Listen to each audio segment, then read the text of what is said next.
हमारे राष्ट्रीय अध्यक्ष श्रीमान जेपी नड्डा जी,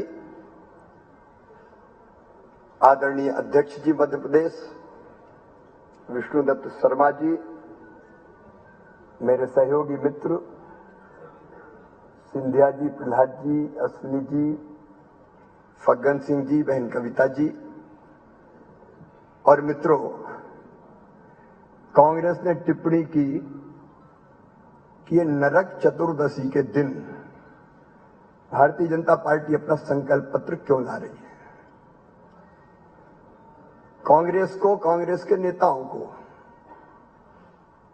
भारत, भारतीय संस्कृति, हमारे जीवन मूल्य, इतिहास, इसका ज्ञान ही नहीं है।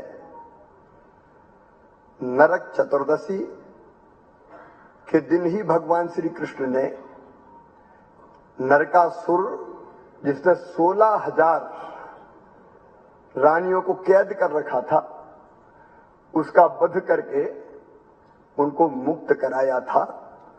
तो ये बहनों की मुक्ति का दिवस भी है, उनके आत्मसम्मान और स्वाभिमान से जीने का दिवस भी है। लेकिन दिक्कत यह कि इतिहास की पूरी जानकारी रहती नहीं है। हमारी एक बहन आती और भगवान राम को 13 सालों के लिए वनवास भेज देती है। कई बार वो कंस की पूरी हिस्ट्री नहीं पता, लेकिन कंस मामा कह देती है। मुझे लगता है इसके पहले, बोलने के पहले सोच समझ के उनको बोलना चाहिए। आज का दिन हम जानते हैं कि बहुत पवित्र दिन है, छोटी दिवाली है, और आज के दिन का जो शुभ संकल्प है हमारा, और सौभाग्य से नड्डा जी के हाथों संकल्प पत्र का विमोचन हो रहा है, और ये गारंटी है हमारे नेता, देश के प्रधानमंत्री श्रीमान नरेंद्र मोदी जी की। हम अक्षरशः संकल्प पत्र को अक्षरशः रोड मैप बना के मध्य प्रदेश के विकास के लिए और हमारे प्राणों से प्यारी जनता के कल्याण के लिए अक्षरशः नीचे उतारेंगे। मित्रों, मेरे मन में आज संतोष का भाव है ये कहते हुए कि हमने जो सोचा था और पहले कहा था, वो हमने पूरा करने का हर संभव प्रयास किया है। जो योजनाएं जन कल्याण की भी बनी, वो केवल कागजी योजनाएं नहीं थी। जनता की तकलीफ देख के, उनका दर्द और परेशानी देख के, और कई बार तो उनकी पंचायतें बुला के उनसे सलाह मशवरा करके हमने मध्य प्रदेश में कई जन कल्याणकारी योजनाएं बनाई। अगर हमने देखा था कि बेटियां कोख में मारी जाती है, बेटे ज्यादा पैदा होते हैं, बेटियां कम पैदा होती है, तब लाडली लक्ष्मी जैसी योजना अस्तित्व में आई। बहनों के राजनीतिक सशक्तिकरण के लिए हमने, मध्य प्रदेश पहला राज्य था जहां 50% रिजर्वेशन स्थानीय निकायों के चुनाव में अपनी बहनों को देने का काम किया। शायद मध्य प्रदेश पहला राज्य था जिसने 30% पुलिस की भर्ती में आरक्षण किया, 50% शिक्षकों की भर्ती में आरक्षण किया।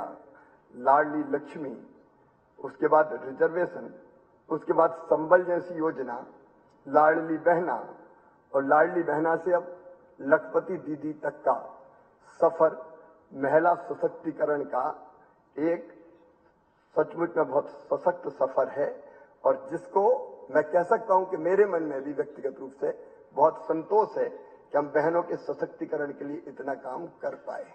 हमने देखा था बचपन में किसान की फसलें बिना पानी के सूख जाती थी, तो खेत में पानी देने के लिए सिंचाई को हमने हमारी प्राथमिकता में सबसे ऊपर रखा। और हम सब जानते हैं कि अगर मध्य प्रदेश की अर्थव्यवस्था पूरी तरह से बदली है, अगर 71,000 करोड़ से हम 13 लाख करोड़ पार हुए हैं, तो उसमें सबसे बड़ा योगदान है तो सिंचाई का योगदान है।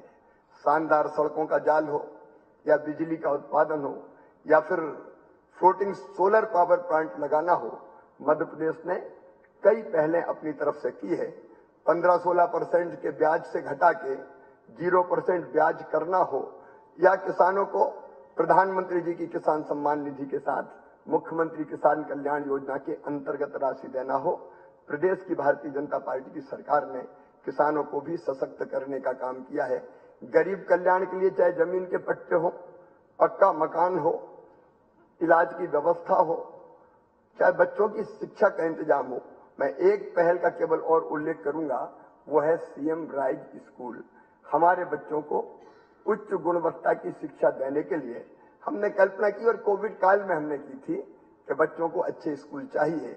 अभी सीएम राइज स्कूल प्रारंभ हो रहे हैं, लेकिन हर 25-30 किलोमीटर के दायरे में भविष्य में सीएम राइज स्कूल हो, ताकि हम बच्चों को, गरीब बच्चों को भी, किसानों के बेटा बेटियों को भी उच्च गुणवत्तापूर्ण शिक्षा हम देते रहे।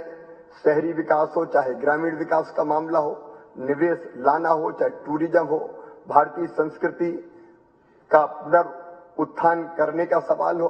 मध्य प्रदेश में हमने कई अनेकों ऐसे काम किए हैं जो मील का पत्थर प्रदेश के विकास की दृष्टि से साबित हुए हैं, और उन सब कामों को करते हुए मैं आज सचमुच में गौरवान्वित अपने आप को भी, पूरी टीम को महसूस कर रहा हूं।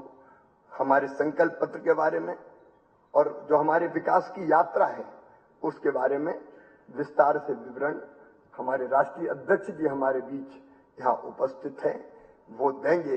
लेकिन 60,000 किलोमीटर टूटी फूटी सड़कों के दौर से आज मेट्रो रेल तक का सफर, हमारे कपड़े वाली आईटीआई से ग्लोबल स्किल पार्क तक का सफर सचमुच में बहुत गौरवशाली है। और आज मध्य प्रदेश जो कभी बीमारू और पिछड़ा कहलाता था, आज हम विकसित मध्य प्रदेश बने हैं। और प्रधानमंत्री जी और केंद्र सरकार की कई योजनाओं में आज मध्य प्रदेश नंबर 1 है। स्वच्छता हो, जल संरक्षण हो, पर्यावरण बचाना हो, प्रधानमंत्री ग्राम सड़क योजना की गुणवत्ता हो, पीएम आवास हो, स्वामित्व योजना हो, स्ट्रीट वेंडर की हमारी योजना हो, पीएम स्ट्रीट वेंडर योजना, कई योजनाओं में मध्य प्रदेश नंबर 1 है। और नंबर 1 का ये सफर जारी रहेगा। और आज फिर हम संकल्प लेते हैं कि मध्य प्रदेश को देश के सबसे विकसित राज्यों में से एक राज्य, और मैं तो कहूंगा नंबर 1 का राज्य बनाकर ही हम चैन की सांस लेंगे। बहुत बहुत धन्यवाद। धन्यवाद माननीय मुख्यमंत्री जी।